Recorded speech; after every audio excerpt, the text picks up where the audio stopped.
Muy buenas noches. Seguimos entonces con Tertulia Teológica, un programa original de la Iglesia Bautista Reformada del Redentor.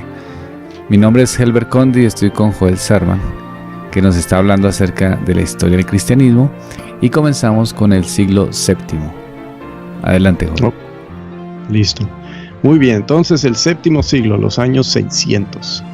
Del 560 al 636 vivió un hombre muy importante que se llamó Isidoro de Sevilla. Él fue un estudioso que vivió en un tiempo de desintegración.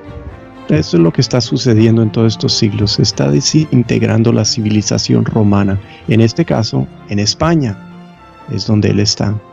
Él escribió sobre todo el conocimiento de la antigüedad. Y este libro nos da mucha información sobre la ciencia antigua. Escribió sobre teología, biología, geografía, de todo.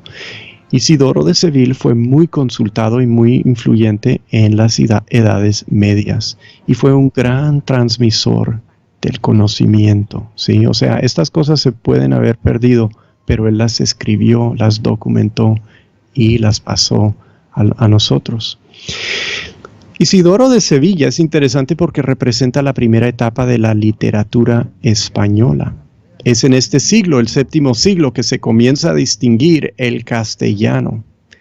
En el colapso de la civilización mundial del latín de los romanos, se particulariza en sus regiones el habla del latín y se viene transformando a los varios idiomas que se derivan del latín. El italiano, el francés, el castellano, el portugués, también en Romania, obviamente. Entonces, Isidoro de Sevilla es como la primera etapa de la literatura española, aunque él escribió en latín. En Inglaterra se resuelve el conflicto. Hay un conflicto entre los monjes irlandeses por un lado y los monjes romanos que había mandado Gregorio el Grande. Y entonces ellos tenían conflictos que cómo se cortaban el pelo, que cuando celebraban la Pascua y todo eso, y resolvieron sus conflictos. Eso resultó que hubiese una conexión fuerte entre Roma e Inglaterra, y esto va a influir en las edades venideras. Hasta algunos obispos, algunos pastores anglosajones en Inglaterra mandaron misioneros de regreso al continente para ayudar a cristianizar a Europa. En este séptimo siglo también, un último acontecimiento es que en Arabia, un hombre llamado Mohammed funda el Islam en el 622 y la conquista arranca, y esta conquista es tremenda. Muchísimos territorios del Imperio Bizantino se pierden y muchos territorios que fueron cristianos están bajo el dominio del Islam. El Islam no hace que todos se vuelvan musulmanes, pero ellos son los que mandan y los que rigen. Y entonces esto es malo para el Imperio Bizantino y empieza a destruir el cristianismo que ha estado por muchos siglos en los lugares que conquista el Islam. Así llegamos al octavo siglo. ¿Hay una pregunta? Sí, tenemos una pregunta. Claudia pregunta: ¿cuándo nace el término papa? O sea, en todas estas fechas ya nació, no ha nacido. Sí. Esto es lo que está sucediendo. Hay algunos obispos en unas sedes que suelen dominar y ser más importantes. Estas sedes son Roma, Alejandría, Antioquia en Siria, Constantinopla es otra, Jerusalén por un rato, pero Jerusalén ya es un lugar sin importancia. Le empiezan a llamarle papa al obispo de Roma y al obispo de Alejandría, y todavía lo hacen. La iglesia cóptica llama a su líder, al obispo de Alejandría, el papa de la iglesia cóptica. Esto lo hacen creo que es por el quinto o sexto siglo. Entonces ya lo están haciendo. El concepto del Papa va cambiando a través de los siglos. Primero es el obispo de Roma, luego es pues el obispo de una ciudad importante, luego es el obispo de una ciudad donde están las reliquias de Pedro y de Pablo, ¿sí? Yo no sé si Pedro realmente murió en Roma, eso es lo que dice la tradición, pero pues no tenemos ninguna certeza. Pero empiezan a decir, no, es que aquí están las importantísimas reliquias de estos mártires apóstoles, Pedro y Pablo. Luego el Papa se vuelve ¿cómo se dice? Vicario, ¿sí se usa esa expresión en español? El vicario de Pedro, ¿sí? El sucesor de Pedro, el que viene después de Pedro y el vicario de Pedro, y eso continúa por mucho tiempo, y cuando realmente coge poder el papado, le empiezan a decir el vicario de Cristo, ¿sí? Entonces a través de las edades va aumentando el prestigio y el poder, y parte de eso es porque son muy ortodoxos en los primeros siglos, y en las controversias siempre mantienen la parte de la buena doctrina. Parte de eso es porque cuando pierde prestigio el imperio romano, cuando el emperador ya no está en Roma, sino en Constantinopla, en esos días el obispo de Roma, Damaso, que fue uno que conoció a Jerónimo, pues le metió más pompa y circunstancia a lo que hacían. Se empezaron a vestir en forma más de aristócratas romanos para como proyectar poder, el poder del papado. Y como vamos a ver en uno de estos siglos, ya vamos llegando a él, empiezan a gobernar los territorios que rodean Roma, y ahí es cuando empieza realmente a arrancar el concepto pues más del Papa como una persona, una figura poderosa políticamente también. Y además que, digamos, esa concepción de papado se da por la similitud, o mejor dicho, como por la forma de gobierno. Es decir, había un emperador, y entonces en la sociedad romana había un emperador, entonces en la sociedad eclesiástica tenía que haber algo muy similar. Por eso surge también la idea de papado. Es parte de eso, es parte del gobierno por monárquico, ¿sí? Exacto, monárquico. Monárquico, sí. Ok. Listo, seguimos Sí. entonces. Octavo siglo, los años 700. ¿Qué ocurrió en este siglo? El gran erudito de esta era fue Beda, el Venerable, un inglés, del 672 al 735, y nos dejó una crónica del cristianismo en Inglaterra, que se caracteriza por milagrosos eventos. Ellos creen que el cristianismo manifiesta su fuerza espiritual en formas tangibles, que la gente es sanada y muchas cosas así. Es como si el cristianismo fuera la verdadera magia.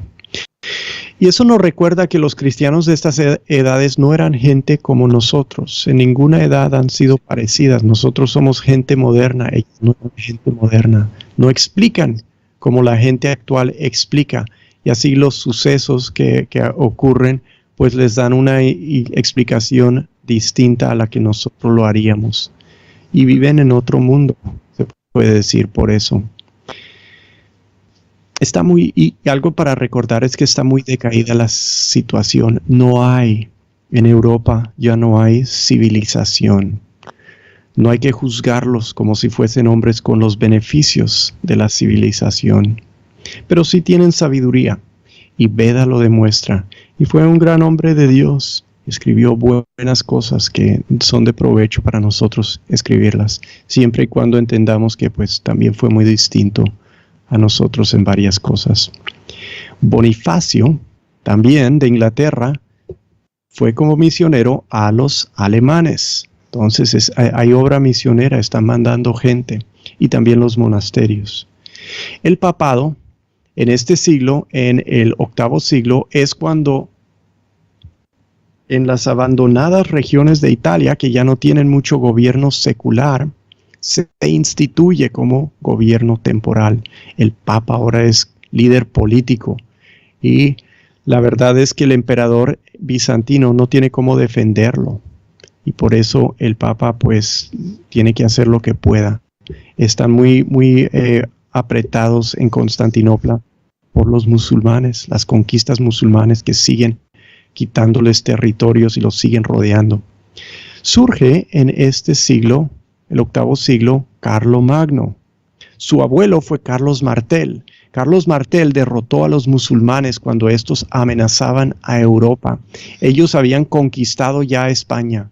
España cayó ante los musulmanes y ellos entraron a Francia por España y en la batalla de Tours fueron derrotados por Carlos Martel en el 732. Su nieto se llamó Carlomagno, que fue un gran guerrero, con enemigos por todos lados, pero un hombre que se identificó con el cristianismo porque la gente que él gobernaba, pues ya dicen, pues somos cristianos, ya no son paganos, ya no ofrecen sacrificios a ídolos y cosas así. Hacen lo que hacen los cristianos, tienen cultos cristianos.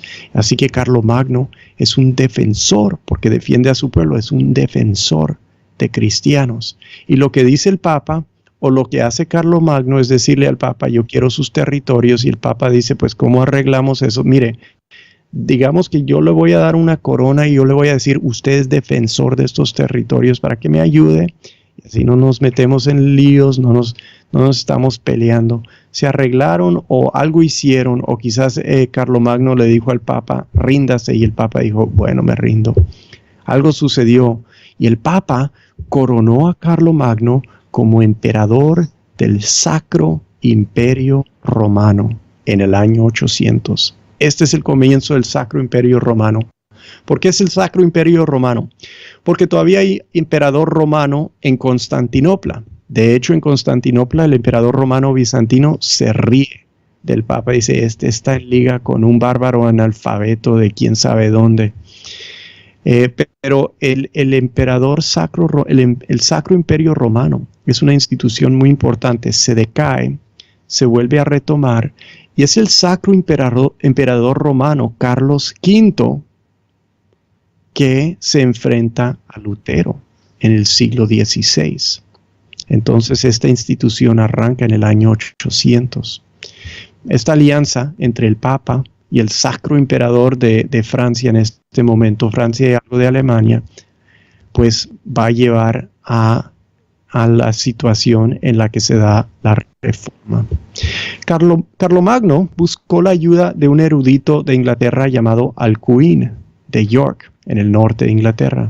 Este hombre ilustre, Alcuin, fue empleado por Carlomagno para avanzar la educación en sus territorios. Entonces empiezan a pensar de la educación y está surgiendo una forma de educar netamente cristiana, sin el apoyo de las instituciones clásicas de educación que ya no existen. Carlomagno busca fundar una civilización cristiana en sus territorios. No logra establecerla, sino el imperio de Carlomagno colapsa. Pero sí logra establecer una relación con el Papa y con el monasticismo. Los monjes benedictinos, dice Carlomagno, vénganse para acá, vengan a organizar, vengan a ayudarme.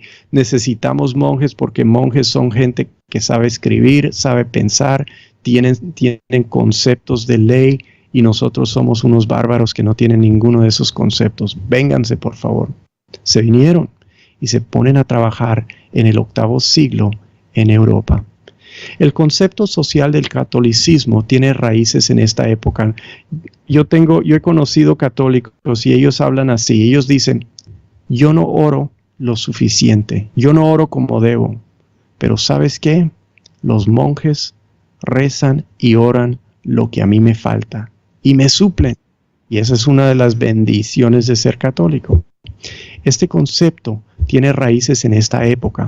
Los líderes temporales buscan los beneficios de los religiosos. Estos que son simplemente matones bárbaros que tienen pues gente fuerte y que pueden proteger a algunos y pueden pues pelear contra otros y robarles. Ellos dicen a los monjes, vénganse acá, recen y oren por mí, porque yo ando matando y violando y robando y necesito ayuda para llegar al cielo porque soy un cristiano. Entonces yo les concedo dónde poner monasterio y ustedes oran por mí y yo no me tengo que preocupar que voy a acabar en el infierno. Entonces hacían eso. Los líderes temporales suelen, por la vida que tienen que vivir, porque son gente pues muy violenta y todo eso, ponen a los monjes, los protegen, los traen y ellos van influyendo en Europa. Al fin del siglo, comienzan las invasiones de los hombres del norte. Se inventa el barco largo al fin del octavo siglo, y este barco largo hace posible la actividad de los vikingos, y ellos van a influir mucho en la vida del norte. Ok, llegamos al fin del octavo siglo. ¿Hay preguntas? Sí, hay una pregunta. ¿La influencia civilizadora del Imperio Romano se perdió solo en Occidente? Sí, porque esta perdura en el Imperio Bizantino. Se ha perdido en las regiones musulmanes y ellos van a tener una civilización distinta que va a florecer bastante en estos siglos. Los siglos peores para Europa, en cierta forma, son los mejores para las áreas donde hay Islam. Pero el Imperio Romano y la civilización clásica es la que sigue influyendo en Constantinopla, sigue viva, sigue cambiada, pero sigue, pues, es un árbol con la misma raíz. Hasta 1353, cuando los turcos musulmanes conquistaron a Constantinopla. Joel, creo que podemos dejar hasta ahí. Ok. Gracias, Joel, por estas enseñanzas que nos contextualizan tanto en muchos criterios que uno pues que tenía y se va reevaluando, los va pensando y va profundizando en otras cosas. La historia, por eso también me parece a mí que nos ayuda, ¿no? Nos hace reflexionar bastante. Entonces, hermanos, amigos, terminamos el programa de hoy. El próximo lunes seguimos entonces con el 10º siglo y vamos introduciéndonos poco a poco a la Reforma Protestante. Entonces, Dios los bendiga y sigan en contacto en la emisora.